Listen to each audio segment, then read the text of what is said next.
વૃતપુર મહિમા કહ્યો ન જાય, કદી મુખશેષ સહસ્ત્ર કલ્પ ગાય.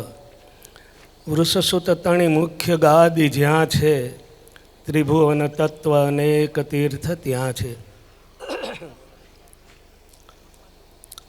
સ્વામિનારાયણ ભગવાનને અતિ વહાલું આ વડતાલ, અને વડતાલની અંદર લક્ષ્મીનારાયણ દેવ, હરિકૃષ્ણ મહારાજ, રાધાકૃષ્ણ દેવ, ધર્મદેવ, ભક્તિ માતાની છત્રછાયામાં એની ફરકતી ધજાની નીચે આ રંગોત્સવની સભામાં બિરાજતા પરમ પૂજ્ય આચાર્ય મહારાજ શ્રી છેલ્લા 3 દિવસથી કથાનું શ્રવણ કરાવતા પૂજ્ય પીપી સ્વામી, નયન સ્વામી, એમના અન્ય બીજા સંતો, સભામાં ઉપસ્થિત વડતાલ મેનેજિંગ ટ્રસ્ટી બોર્ડના ચેરમેન પૂજ્યપાદ દેવસ્વામી, વડતાલ મંદિરના મુખ્ય કોઠારી સ્વામી ડૉક્ટર સ્વામી સંત વલ્લભદાસજી સ્વામી, વડીલ જેમણે વર્ષો સુધી આ વડતાલમાં રહી અને અનેક ઉત્સવો કર્યા છે એવા પરમ પૂજ્ય ગોવિંદ સ્વામી, સત્સંગ મહાસભાના પ્રમુખ પૂજ્ય નવતમ સ્વામી, ધર્મવલ્લભ સ્વામી, વિષ્ણુ સ્વામી, અને પાઠશાળાના ભણાવતા હરિઓમ સ્વામી, સામે સૌ વાલા સંતો, વાલા સૌ હરિભક્તો, સૌને જય સ્વામિનારાયણ. શ્રીજી મહારાજે ઉત્સવો કરવાની શિક્ષાપત્રીમાં આજ્ઞા આપેલી છે, યાદ રાખજો.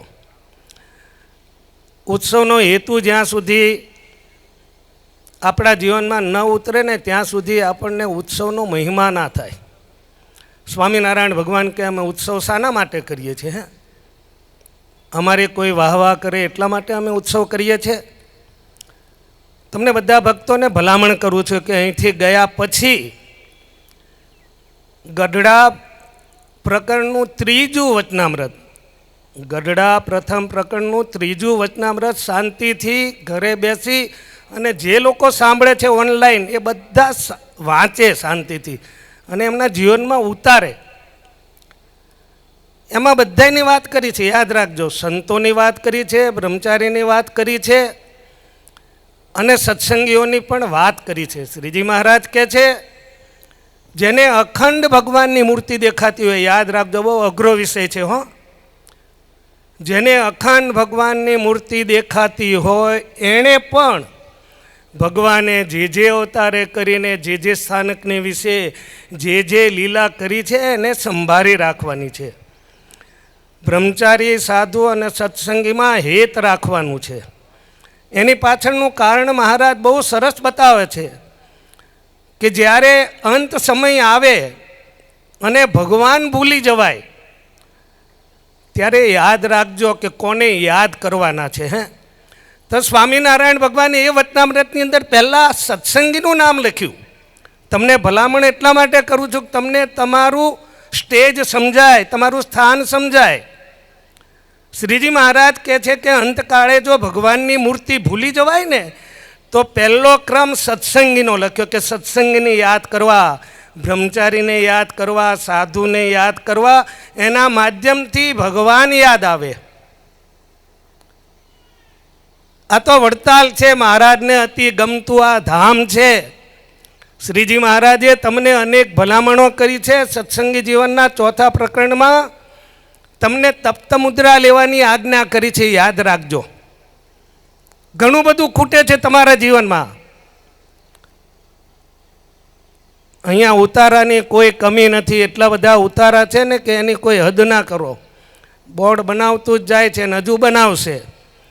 પણ અહીં આવ્યા પછી આપણે જેટલો સમય આ પટાંગણમાં રાખીએ, અહીંયા રહીએ, એટલી જ મજા. ઉતારામાં જઈને કદાચ 5 માળા ફેરવીએ ને તો 5 માળાનું ફળ મળશે, યાદ રાખજો. પણ આ પવિત્રાનંદ સ્વામી, જે સ્વામિનારાયણ ભગવાનને મળેલા સંત, જેમણે વડોદરાની અંદર મંદિર બનાવ્યું, એ પવિત્રાનંદ સ્વામીના સભા મંડપમાં બેસી અને કથા વાર્તા તમે સાંભળો ને તો તમને 1000 ગણું પુણ્ય મળે, યાદ રાખજો ભક્તો. રંગોત્સવ તો ઘણી જગ્યાએ થાય છે, સુશોભિત થાય, મજાના થાય.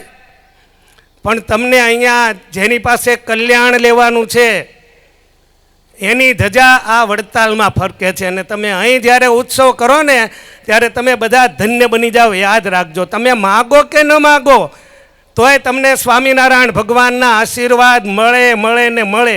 તમને નહીં, તમારા સારા પરિવારને આશીર્વાદ મળે. ભગવાનને એટલી જ પ્રાર્થના. સરસ મજાનો પૂજ્ય પીપી સ્વામી અહીંયા ઉત્સવ કર્યો, 3 દિવસની કથા કરી. અને મહારાષ્ટ્રના ઘણા બધા હરિભક્તો જલગાંવથી અહીંયા આવ્યા. એ આવનાર હરિભક્તોને ધન્યવાદ છે. પૂજ્ય ગોવિંદ સ્વામી, પૂજ્ય પીપી સ્વામીને જેટલા પણ ધન્યવાદ આપીએ, જેટલી પણ એમની પ્રશંસા કરીએ એટલી ઓછી છે.